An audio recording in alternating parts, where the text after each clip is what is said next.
Hello friends, स्वागत है आपका अपने यूट्यूब चैनल ऑल नॉलेज एक। फ्रेंड्स, आज फिर आए हूँ एक मोस्ट इंपॉर्टेंट टॉपिक के साथ। टॉपिक का नाम है फोकस दूरी और वक्रता त्रिज्या में क्या संबंध है। फोकस दूरी और वक्रता त्रिज्या में क्या संबंध है, ये क्वेश्चन हमारा हाई स्कूल और इंटर दोनों ही एग्जाम में पूछे जाने वाला बहुत ही मोस्ट इंपॉर्टेंट क्वेश्चन है और देखा जाए तो हर साल ही पूछ लिया जाता है। ठीक है दोस्तों, तो टाइम ना बर्बाद करते हुए चलो हम वीडियो को शुरू करते हैं।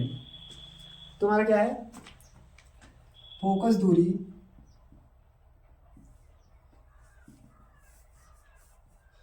फोकस दूरी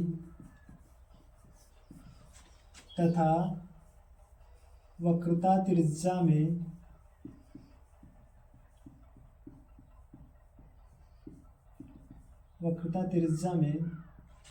संबंध क्या निकालना है हमको? फोकस दूरी तथा वक्रता त्रिज्या में संबंध निकालना है। इसका सूत्र हमारा क्या होता है? जो हमारी फोकस दूरी होती है वो वक्रता त्रिज्या की क्या होती है? आधी होती है। क्या होती है? फोकस दूरी जो हमारी होती है वह वक्रता त्रिज्या की क्या होती है?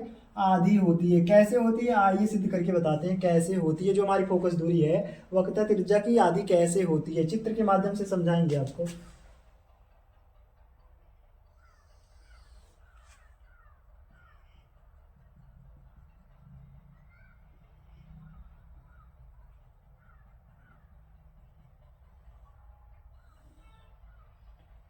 यहाँ क्या हमारा ध्रुव है, यहाँ हमारा क्या है, यहाँ हमारा वक्रता केंद्र है, ये हमारा क्या है?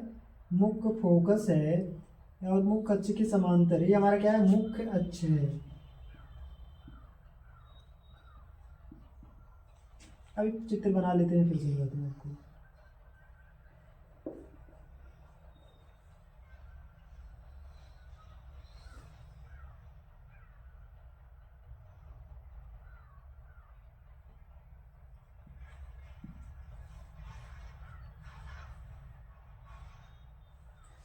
ये हमारा मीनर है यमोन और M2। अब बात किया जाए चित्र में जो हमारे हैं मीनर कौन सा है? यमोन और M2 है। और एक वस्तु जो हमारी चल रही है मुख्य अक्ष के समांतर चलने वाली प्रकाश की किरण हमारी कौन सी? एक किरण हमारी क्या है? वो ये हमारी प्रकाश की किरण है, वो चल रही है किसके? मुख्य अक्ष के समांतर चल रही है और दर्पण से टकरा कर कहाँ से जाएगी? मुख्य फोकस से होकर जाएगी। ठीक है, और ये वाला जो हमारा है वो हमारा अवलंब का कार्य कर रहा है। यहाँ पर जो कोण बनेगा तो हमारे किरण जो होगी वो ये हमारी आपतित किरण होगी। कौन सी किरण होगी? आपतित किरण होगी। और ये हमारा अविलंब होगा और ये हमारा क्या होगा? परावर्तित किरण होगी। ठीक है, तो यहाँ आपतित किरण और अविलंब के बीच में जो कोण बनता है वो कौन सा कोण बनता है? आपतन कोण बनता है। और यहाँ से बात किया जाए तो यहाँ से जो हमारा परावर्तित किरण और अविलंब के बीच में जो कोण बनता है वो कौन सा कोण बनता है? आपतन कोण बनता है।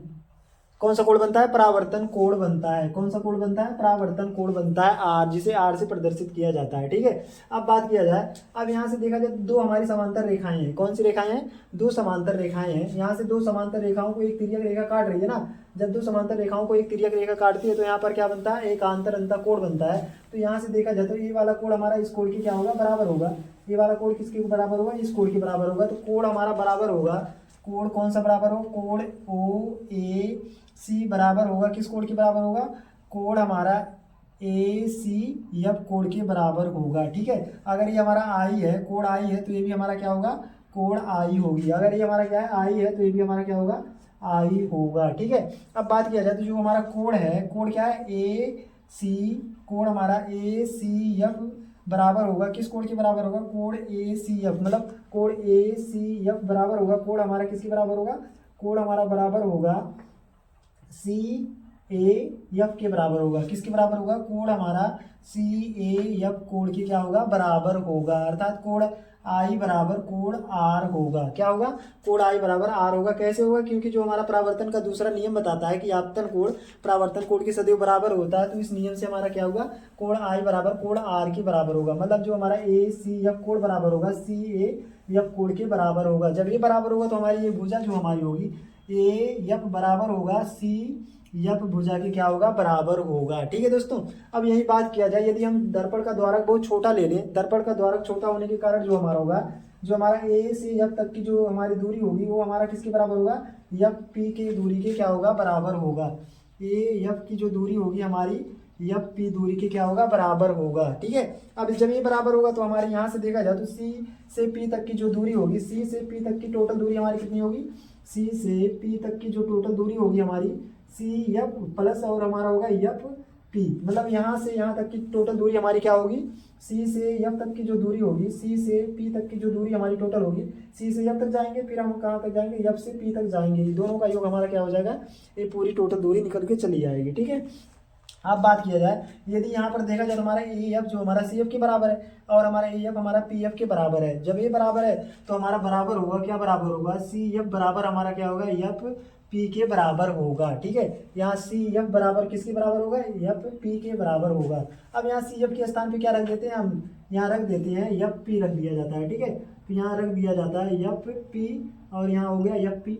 अब एफ पी और एफ पी जुड़ गया, हमारा कितना हो गया, 2 पी हो गया। ठीक है, अब यहाँ से देखा जाए तो यहाँ से मुख्य फोकस से ध्रुव से मुख्य फोकस तक की दूरी जो हमारी होती है, क्या होती है, वो हमारी होती है फोकस दूरी एफ कहलाती है। ठीक है, अब हमारा ध्रुव से वक्रता केंद्र के बीच की दूरी जो होती है हमारी वक्रता त्रिज्या कहलाती है। मतलब यहाँ से यहाँ तक की दूरी जो होगी हमारी क्या होगी, आर होगी। तो सी पी को हम लिख सकते हैं, क्या लिख सकते हैं, सी पी इक्वल टू हमारा आर, क्योंकि यह हमारा क्या है, वक्रता त्रिज्या है और एफ पी हमारा जो है क्या है, फोकस दूरी है। अब यहाँ देखा जाए दो जो हमारा है, दो क्या है, इधर गुणा में और इधर आएगा क्या हो जाएगा, भाग में हो जाएगा। तो आएगा हमारा क्या आएगा, R/2 इक्वल टू क्या आ जाएगा, एफ, अर्थात जो फोकस दूरी होती है वो क्या होती है, हमारी वक्रता त्रिज्या की आधी होती है। सिद्ध हो गया ना, तो समझ में आ गया ना कैसे आया। आओ चित्र से देख लेते हैं, एक बार फिर से समझने की कोशिश करते हैं। ये हमारा क्या है, मीनर हमारा M1 M2 है, यहाँ मुख्य अक्ष है, ये हमारा क्या है, मुख्य अक्ष है। मुख्य अक्ष के समांतर चलने वाली जो प्रकाश की किरण है,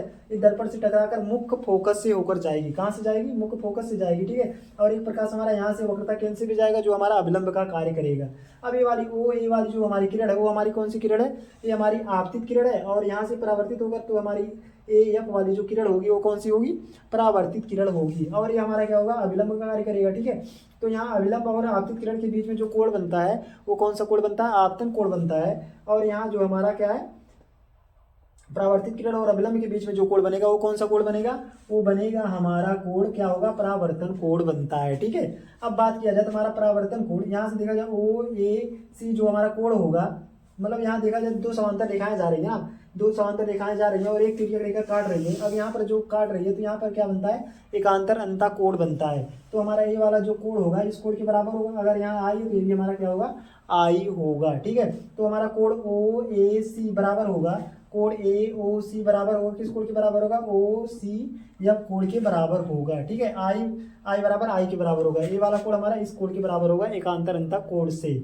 अब देख लिया जाए, अब देखा जाए तो हमारा कोण ए सी एफ जो हमारा है वो बराबर होगा, किसके बराबर होगा, सी ए एफ के बराबर होगा, परावर्तन के दूसरे नियम के अनुसार ना। अब जो हमारा होता है परावर्तन के दूसरा नियम को क्या बताता है कि आपतन कोण परावर्तन कोण के सदैव बराबर होता है। इस नियम से हमारा क्या गया, कोण आई बराबर कोण आर के बराबर हो गया। ठीक है, इस प्रकार से हमारा आया, जो हमारी ये भुजा है ए एफ बराबर होगा सी एफ के बराबर होगा, ए एफ हमारा किसके बराबर होगा, सी एफ के बराबर होगा। यहीं पर अगर दर्पण का द्वारा क्या कर दिया जाए, थोड़ा सा छोटा ले लिया जाए तो हमारा ए एफ की जो भुजा की लंबाई होगी वो हमारा लगभग बराबर हो जाएगा किसके, एफ पी के भुजा के बराबर हो जाएगी। ठीक है, इस प्रकार जो हमारी होगी इसके बराबर हो जाएगी। जब ये बराबर हो जाएगी तो सी एफ बराबर हो जाएगा, एफ पी के बराबर हो जाएगा। ठीक है, तो यहाँ से सी पी की टोटल दूरी हमारी निकल के आएगी, कहाँ से आएगी, सी एफ प्लस हमारा एफ पी आएगा। ठीक है, इसकी पूरी दूरी हमारे निकल के चले जाएगी। अब यहाँ से हमारा जो है सी एफ बराबर है, किसके बराबर है, सी एफ जो हमारा बराबर है या एफ पी के बराबर है, किसके बराबर है, एफ पी के बराबर है। अब यहाँ हम सी एफ के स्थान पे एफ पी रख सकते हैं, तो ये दोनों हमारे एफ पी जुड़ के 2 एफ पी हो गया। अब यहाँ से देखा जाए तो जो हमारा एफ पी है वो हमारा क्या है, ध्रुव से मुख्य फोकस की दूरी जो हमारी होती है फोकस दूरी कहलाती है ना, जिसे एफ से प्रदर्शित करते हैं। तो यहाँ हो गया एफ हो गया, सी से पी तक की दूरी हमारी वक्रता क्या होती है, वक्रता जो हमारी होती है जो वक्रता त्रिज्या हमारी होती है ना, तो यहाँ ध्रुव से वक्रता केंद्र के बीच की दूरी हमारी क्या होती है, वक्रता त्रिज्या होती है। क्या होती है, वक्रता त्रिज्या। जो यहाँ से देखा जाए तो हमारा जो सी से एफ तक की जो दूरी होती है हमारी क्या होती है, वक्रता त्रिज्या जो हमारी होती है, वक्रता त्रिज्या होती है ना। तो यहाँ से हो गया, ये इसका मान हमारा क्या है, आर है, तो आर हो गया। अब यहाँ से देखा जाए तो 2 हमारा कहाँ है, इंटू में है, और इधर आ गया है क्या हो गया है, ये हमारा हो गया भाग में। तो यह बराबर हमारा R/2, जहाँ एफ हमारा क्या है, फोकस दूरी है, आर हमारा क्या है, वक्रता त्रिज्या है। अब वक्रता त्रिज्या तो यही तो संबंध है ना, अब क्या है, फोकस दूरी हमारी वक्रता त्रिज्या की आधी होती है। समझ में आ गया ना। बस आज के लिए बस नहीं, अगर वीडियो अच्छा लगा हो तो चैनल को सब्सक्राइब जरूर करें। Thank you watching my video.